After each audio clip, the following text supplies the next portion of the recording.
하나님의 말씀은 마가복음 12장 35절에서 37절까지 세 절 말씀이 되겠습니다. 마가복음 12장 35절로 37절, 오늘은 세 절을 다 같이 합독하시도록 하십시다. 다 같이 읽겠습니다.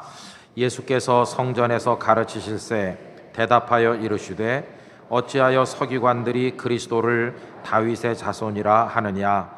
다윗이 성령에 감동되어 친히 말하되 주께서 내 주께 이르기를 내가 내 원수를 내 발 아래에 둘 때까지 내 우편에 앉았으라 하셨도다 하였느니라. 다윗이 그리스도를 주라 하였은즉 어찌 그의 자손이 되겠느냐 하시니 많은 사람이 즐겁게 듣더라. 아멘. 우리 기독교는 그 믿음을 참되게 가지기만 하면 그 존재를 변하게 만드는 변화의 능력을 가진 종교입니다. 그런데 왜 변하지 못할까라고 질문을 한다면 몇 가지 대답을 할 수가 있겠습니다. 첫째는 아직 우리 안에 참 믿음이 부족하기 때문입니다.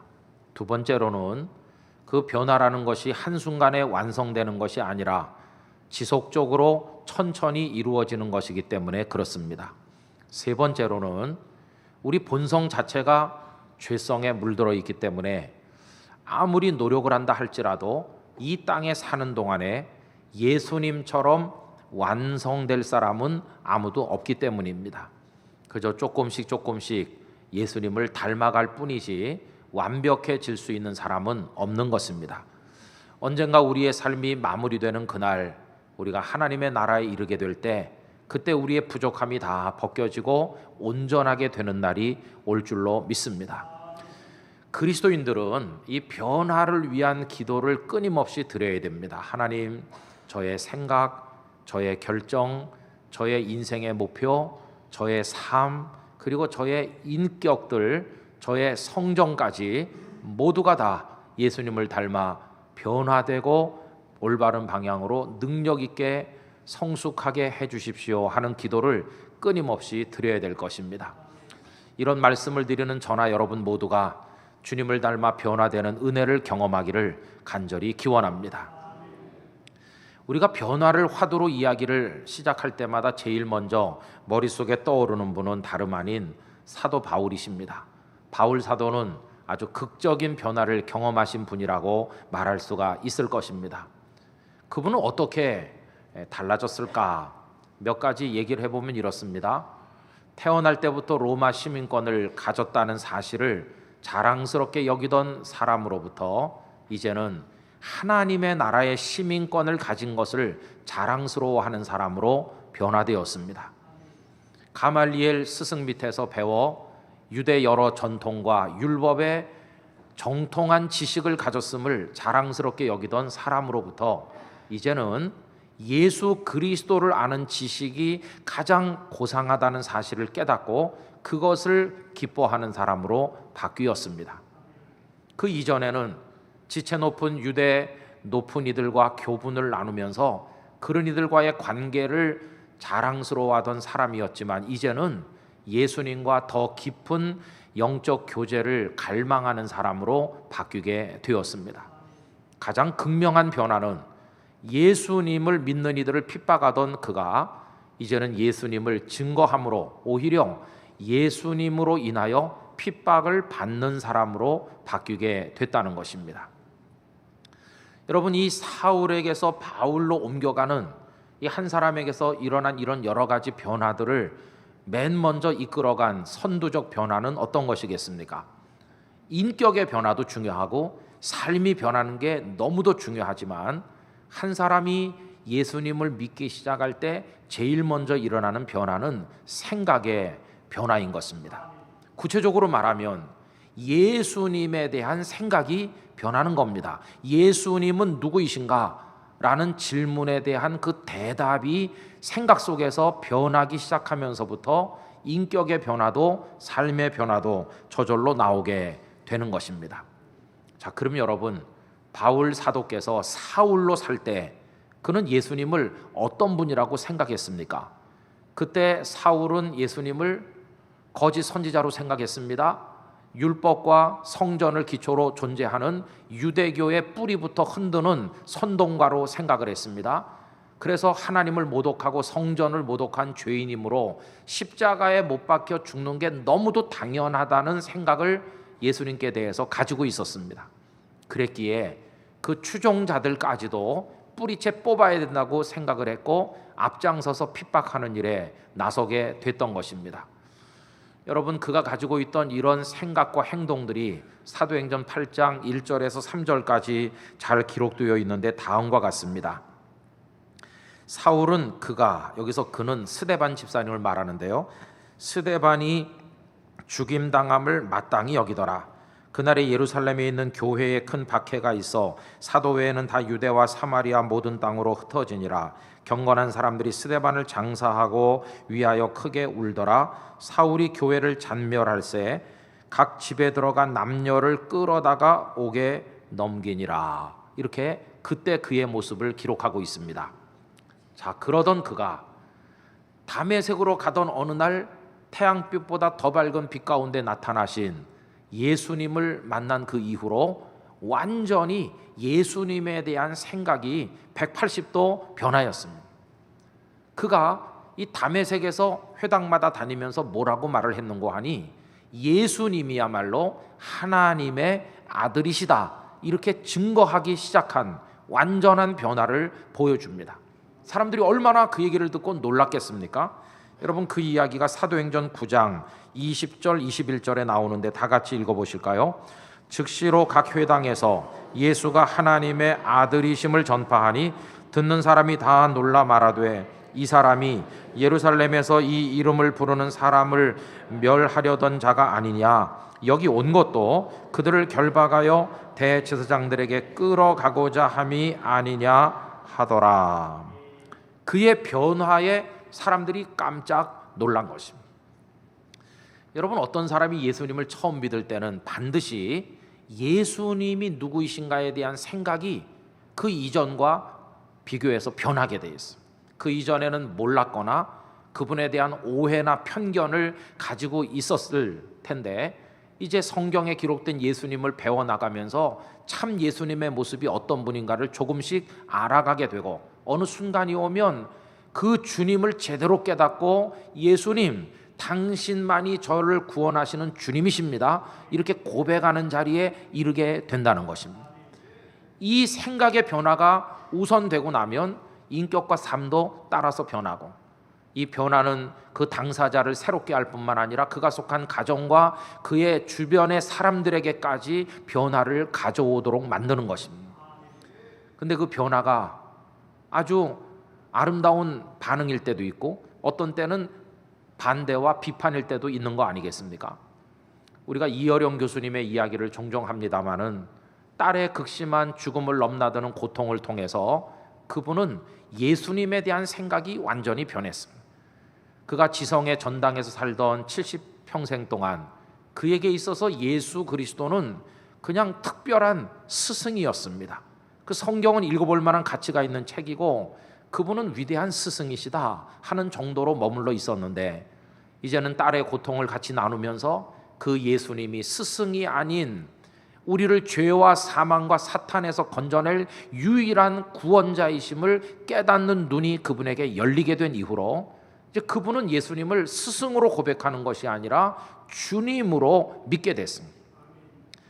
그래서 지성의 전당에서 영성의 세계로 옮겨간 이 노학자의 변화를 보면서 그의 주변에 있는 많은 사람들이 놀라기도 하고 감격하기도 하면서 함께 예수님을 영접하기도 했습니다.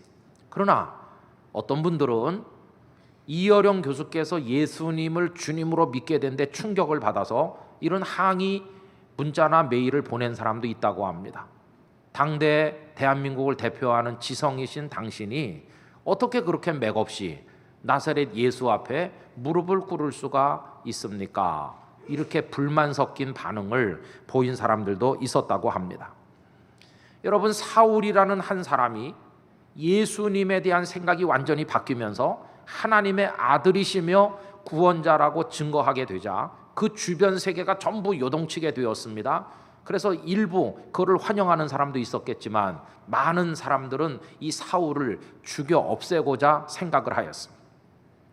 여러분, 이런 계획이 사도행전 9장 23절 이하에 우리에게 보이고 있는데요, 여러 날이 지나매 유대인들이 사울 죽이기를 공모하더니 그 계교가 사울에게 알려지니라.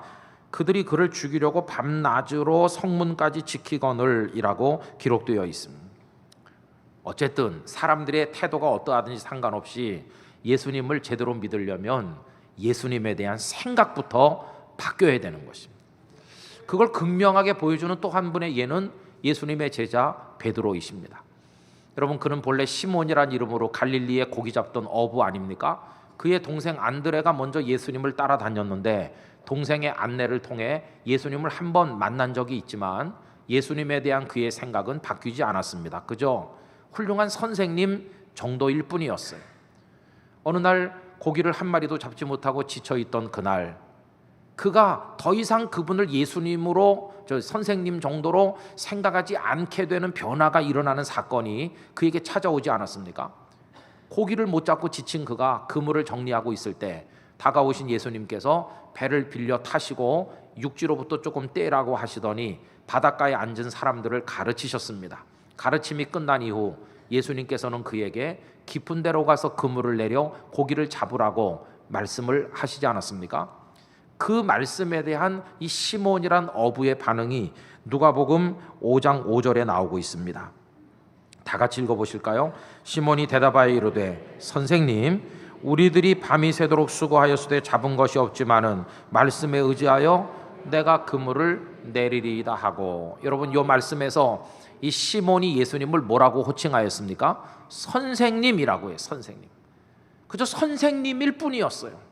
내 동생 안드레가 좋아해서 따라다니긴 하지만 아직도 나 시몬에게 이분은 그냥 선생님일 뿐이다.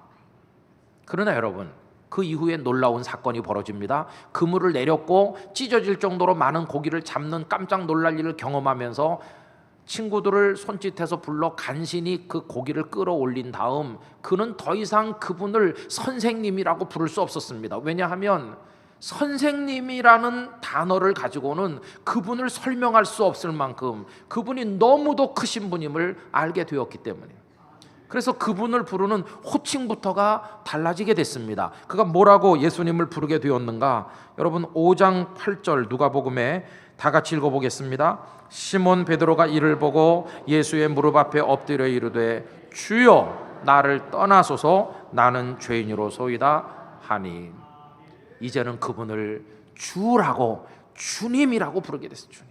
선생님이라는 용어로 부르던 그 예수님을 이제는 주라고 부르지 않으면 안 될 것을 그가 깨닫게 된 것입니다. 그가 선생님이라는 단어를 버리고 주님 이렇게 부르던 그 순간부터 시몬이 변하여 베드로가 됐고 이제 그는 예수님의 사람으로 다시 태어나게 된 것이었습니다. 그러므로 여러분, 오늘 우리도 예수님을 제대로 믿으려면 제일 먼저 예수님에 대한 우리의 생각이 변해야 된다는 사실을 깨닫게 됩니다. 그게 변할 때 그 다음에 인격과 삶의 변화가 덩달아 따라 나오게 된다고 하는 것입니다.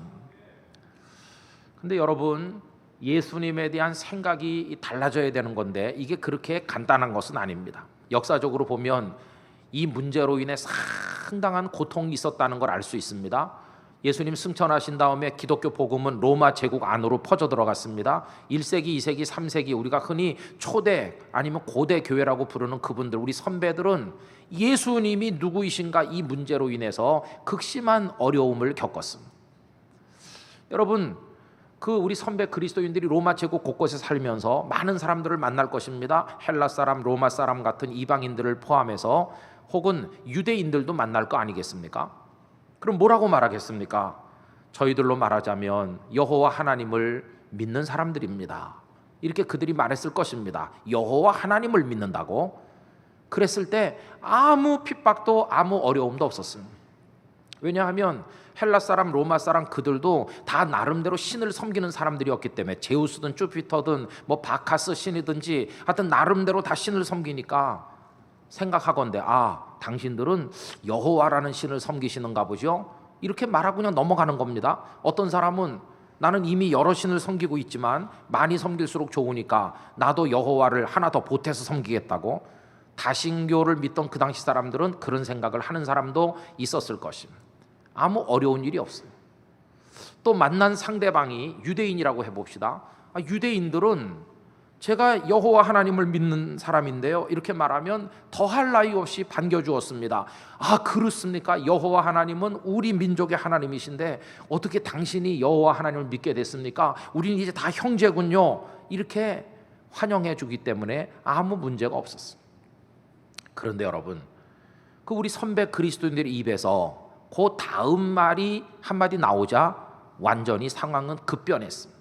그리고요, 저희들로 말하자면 그 하나님께서 보내신 그리스도 메시아이신 예수님을 우리 주님으로 믿고 있답니다.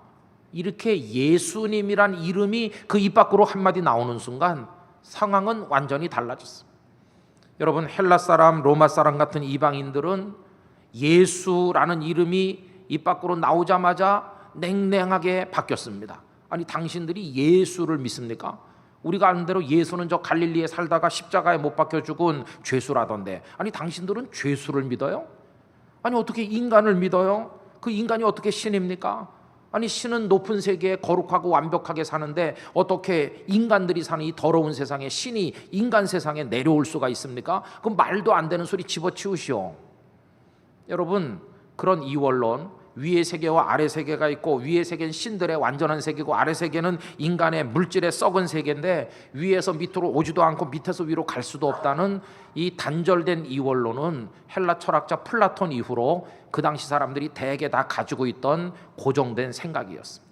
말도 안 된다는 것입니다. 기독교는 말도 안 되는 걸 믿는 종교라는 것입니다. 그러면서 비방했어요. 그뿐이 아닙니다. 셀서스 같은 철학자는 지금은 전해지지 않는 알레데이아 로고스라는 참 말씀이라고 번역될 수 있는 책에서 예수님을 비방하다 못해 뭐라고까지 말했는고 하니, 예수는 로마 군인과 나사렛의 철없는 처녀 마리아가 불장난을 해서 태어난 사생아에 불과하다고까지 비방하였습니다. 여러분, 이렇게 비방하는 사람들 앞에서 예수님이 누구이신가를 제대로 설명하는 게 우리 선배 그리스도인들의 가장 어려운 숙제였어요. 또 그분들이 이번에는 유대인들을 만났다고 칩시다. 우리가 여호와 하나님을 믿는다고 할 때는 그렇게 친하던 그들이 예수님하고 입 밖에 그 이름을 꺼내는 순간 완전히 적대자가 됐습니다. 아니 당신들이 우리 유대교를 무너뜨리는 그 거짓 선생, 하나님을 모독하고 성전을 모독하다가 십자가에서 죽은 그 예수를 믿는단 말이요? 이러면서 하루아침에 적으로 변하는 것입니다. 여러분, 예수님에 대한 유대인들의 이런 삐뚤어진 시각은 앞에서 말씀드린 바울이 사울로 살 때 가졌던 생각과 똑같은 것이었습니다. 그러므로 여러분 한번 생각해 보세요. 그런 시대에 어떤 한 사람이 예수님을 믿는다는 게 얼마나 어려웠겠어요. 어떤 사람이 그 당시 예수님을 믿는다는 것은 예수를 믿는다는 건 말도 안 된다고 비방하는 그 많은 유대인들과 이방인들의 비난을 다 감내할 수 있는 용기가 있기 전에는 불가능한 것이었어요. 어떤 때는 그 감내하는 게 목숨을 걸고 순교해야 될 때도 있을 만큼 어려운 문제이기도 했습니다. 뿐만 아니라 그 사람 자신도 예수님을 제대로 알기 전에는 오해하고 편견을 가지고 예수님은 십자가에 죽은 죄수라던데 이런 생각을 가지지 않았겠어요? 그런데 그 생각을 이제 다 빼버리고 한 분 나의 구주이시며 나를 죄와 사탄과 사망에서 건질 유일한 분이심을 믿습니다, 이렇게 고백하게 되기까지 얼마나 어려운 내적 싸움이 있었겠는가, 이걸 우리가 짐작해 볼 수 있다고 하는 것입니다. 그래서 여러분, 예수님에 대한 생각을 바꾸는 이 변화, 이건 간단한 게 아니었어요. 또 이런 문제는 예수님께서 승천하시고 그 1세기, 2세기, 3세기 교회 성도들에게만 다가온 문제가 아니라 그 훨씬 이전 예수님이 이 땅에 계실 때 벌써 있었던 문제입니다. 여러분, 사람들은 예수님을 따르기도 했지만 대부분의 사람들은 예수님을 끌어내리지 못해 안달이 나 있었어요. 예수님을 거짓 선지자로 몰아붙이고 예수님을 기껏해야 나사렛 촌뜨기 정도로 생각하게 만들고 예수님이 사람들에게 돋보이는 게 배가 아프고 예수님을 어떻게 해서든지 모욕을 주고 망신을 주려는 사람들이 얼마나 많았는지요. 그동안 생각해본 부활의 문제, 세금의 문제로 예수님께 악의적인 질문을 했던 사람들이 다 그런 사람들이었어요. 그때도 여전히 예수님을 끌어내리려는, 예수님을 제대로 생각하지 못하도록 방해하려는 사람들이 많이 있어요. 그러다가 이제 오늘 우리가 이 본문에 도달하는 것입니다. 근데 여러분, 오늘 본문은요 조금 상황이 다르죠. 계속 예수님을 공격하는 사람들의 질문을 받으시던 예수님께서 오늘 본문에 오면 선제 공격을 하셔서 그들을 비판하시는 것을 볼 수가 있어요. 예수님 먼저 질문을 이제 제기하시는 겁니다. 여러분, 오늘 보면 35절에 예수님 뭐라고 말씀을 시작하십니까? 예수께서 성전에서 가르치실 때 대답하여 이르시되, 그 다음 읽어보실까요? 어찌하여 서기관들이 그리스도를 다윗의 자손이라 하느냐? 이게 예수님의 질문이에요. 당신들은 메시아를 믿기는 믿지요? 그 그리스도 메시아 동의어죠. 근데 그 그리스도 메시아가 다윗의 자손일 거라고 서기관들도 그렇게 가르치고 당신들도 그렇게 믿는데 그게 말이나 되느냐? 이렇게 물어보시는 거예요. 여러분, 예수님의 이런 질문에 대해서 유대인들은 얼마든지 성경을 근거로 대답할 수 있었습니다. 왜냐하면 구약에 예언된 메시아 예언들 중에 보면 이새의 줄기에서 한 싹이 난다, 이런 식의 표현이 여러 군데 있습니다. 이새가 누굽니까? 다윗 왕의 아버지잖아요. 그러니까 이새로부터 싹이 난다는 말은 바꿔 말하면 다윗의 혈통을 통해서 그 자손으로 메시아가 온다는 말이 아닙니까? 예를 들면 이사야 11장 1절 같은 말씀이 그 예가 될 수 있어요. 이사야 11장 1절에 이런 말씀이 있습니다. 이새의 줄기에서 한 싹이 나며 그 뿌리에서 한 가지가 나서 결실할 것이요. 성경 쫙 펴가지고 보시오, 예수 선생. 여기 분명히 이새의 줄기, 다윗의 뿌리에서 메시아가 난다고 하지 않았소? 라고 예수님께 들고 나올 수가 있겠죠. 자, 그런데 예수님은 그들에게 치명타를 하나 먹이시는 거예요. 그들이 그렇게 존경하고 하늘같이 떠받드는 다윗이 직접 지은 시편 중에 한 편을 인용하면서 그들을 꼼짝 못하게 하시는데, 예수님께서 인용하신 시편은 시편 110편 1절이었어요. 그게 오늘 본문 36절 37절에 나와 있는데 다 같이 한번 읽어보겠습니다. 다윗이 성령에 감동되어 친히 말하되, 주께서 내 주께 이르시되 내가 네 원수를 내 발 아래 둘 때까지 내 우편에 앉았으라 하셨도다 하였느니라. 다윗이 그리스도를 주라 하였은즉 어찌 그의 자손이 되겠느냐 하시니. 여러분, 여기 핵심이 뭐냐 하면요, 36절 앞에 나오는 부분인데, 주께서 내 주께 이르시되, 이게 시편 110편 1절이거든요. 근데 거기 주라고 불린 대상이 두 분이 등장하잖아요. 주께서 내 주께 이르시되. 근데 다윗이 그렇게 말했을 때 그 앞에 나오는 주는 누굴 가리키는 거냐 하면 성부 여호와 하나님을 가리키는 것입니다. 당연히 그분은 주님이시죠. 우리 아버지 하나님 당연히 주님이시죠. 의의를 제기할 사람 아무도 없어요. 근데 문제는 그 다음번에 나오는 두 번째 주입니다. 주께서 내 주께 이렇게 할 때고, 두 번째 나오는 내 주라고 할 때 그 주는 누굴 가리키는 거냐 도대체. 근데 그분이 바로 하나님의 아들이시며 이 땅에 메시아로 오실 바로 그분이시라는 것이. 그럼 다윗이 자기 자손으로 올 그 메시아를 지금 뭐라고 부르고 있는 겁니까? 주라고 부르는 것이. 여러분, 주는 하늘 같은 존재고 나는 당신의 종과 같아요 라고 할 때 주라고 부르는데, 어떤 조상이 자기 자손을 보고 주님 그럽니까? 그게 말도 안 되는 거죠. 어떤 할아버지가 손자를 보고 오 나의 손자님 그럽니까? 상식적으로 그건 말이 안 돼요. 예수님 그걸 말씀하는 겁니다. 너희들은 메시아가 다윗의 자손이라고 그렇게 믿고 있나 본데 어떻게 다윗이 자기 자손인 메시아를 주라고 높일 수가 있느냐? 한번 그거에 대해서 말해봐라. 정말 메시아가 다윗의 자손이겠는지 아니겠는지 아무도 대답 못하는 거예요. 여러분, 예수님은 이런 질문을 통해 그들에게 도대체 뭘 말씀하고 싶은 것일까요? 지금 여기 서 있는 대제사장, 서기관, 바리새인 수많은 사람들이 메시아는 다윗의 자손이겠거니라고 생각하고 있잖아요. 예수님은 그걸 깨뜨리는 것이에요. 풀어서 말하면 이런 것입니다. 너희들 다윗을 위대한 왕으로 존경하지, 하늘같이 떠받들고 있지, 나도 안다. 그러나 다윗이 아무리 위대한들 그는 땅에 속한 인간일 뿐이야. 그도 죄인이고 그도 냄새나는 이 땅에서 허우적대던 한 사람일 뿐이었어. 그런데 너희들을 구원할 메시아가 기껏해야 그 다윗의 핏줄을 정도로 그렇게 태어날 자이겠느냐? 아니다. 너희를 건져 구원할 메시아는 땅에 속한 존재가 아니라 위로부터, 하늘로부터 오실 분이시다.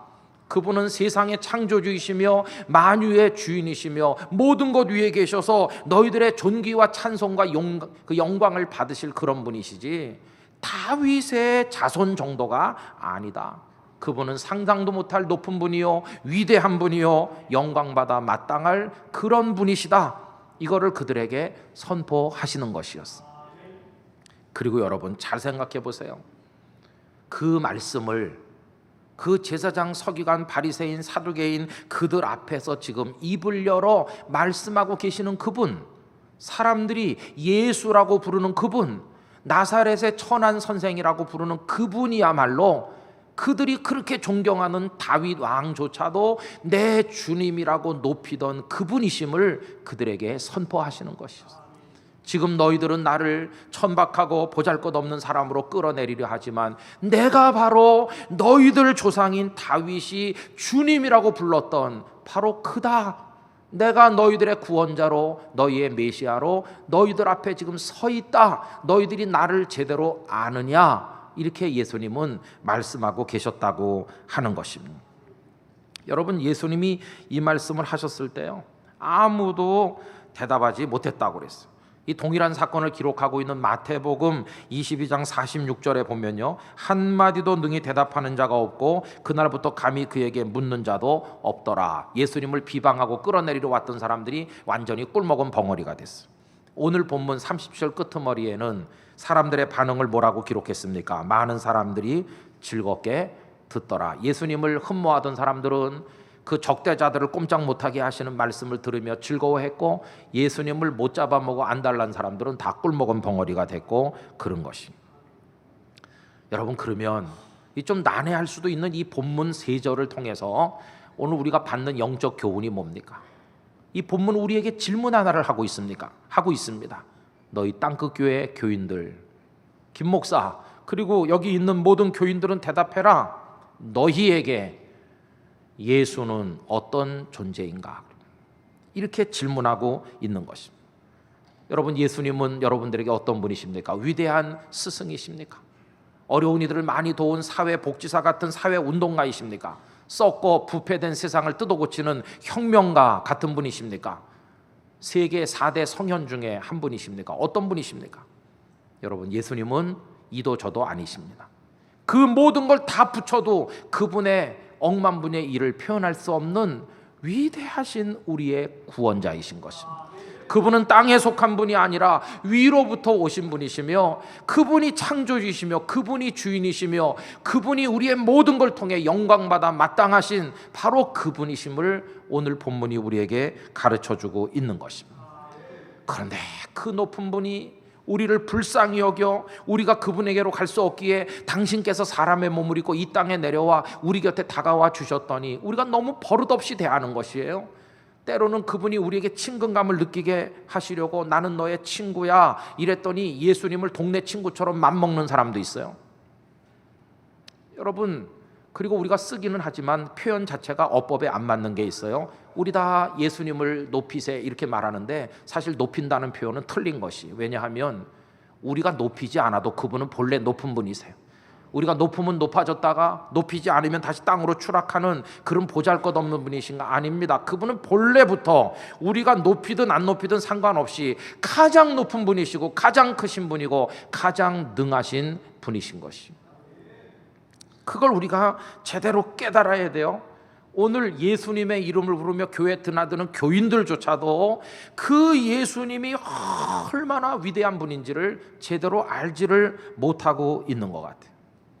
여러분, 예수님의 위대하심을 깊이 깨달으면 깨달을수록 그분이 작고 작은 나에게 다가와 주신 그 사랑을 더 진하게 느끼게 될 것입니다. 그분의 위대하심을 알면 알수록 보잘것없는 나에게 베푼 사랑을 더 뼈저리게 느낄 것이며, 그분의 거룩하심을 느끼면 느낄수록 더러운 나를 위해 피 흘려 주신 사랑에 대해서 감격하지 않을 수가 없을 것입니다. 그분은 최고이신 분이십니다. 우리의 유일한 주님이신 것입니다. 어떤 목사님께서 청년에게 전도를 하는데 예수를 믿으라고 자꾸 얘기하니까 청년이 역정을 내면서, 목사님 더 얘기하지 마세요. 저도 여러 해 동안 여러 종교를 살펴봤는데 다 그거 다 썩어가고 다 형편없어요. 근데 목사님이 화를 낼 줄 알았더니, 자네 말이 꼭 맞네. 나도 자네 나이일 때 10수년 동안 이 종교 저 종교 다 이렇게 했는데 다 죽었고 다 썩어서, 맞아, 자네 말이 맞네. 청년이 약간 이상해가지고, 아니 근데 뭘 자꾸 저보고 또 기독교인이 되라고 하시는 겁니까? 목사님이 정색하기를, 이보게, 나는 자네에게 기독교인 되라고 말하는 게 아니야. 기독교는 썩을 때도 있고 죽을 때도 있지. 나는 자네에게 살아계신 예수님을 믿으라고 말하는 것이네. 여러분, 예수님은 생명이십니다. 우리 기독교나 교회도 썩고 부패돼서 죽은 것과 똑같이 될 때도 많이 있었고 지금도 그런 부분이 있을 것입니다. 그러나 살아계신 위대한 예수님을 우리가 제대로 알고 믿으면 죽은 나도 살고 가정도 살고 교회도 살고 한국 기독교도 다시 살게 될 것입니다. 그 예수님, 그분의 그 위대하심, 그 우리 제대로 깨달아야만 된다는 것입니다.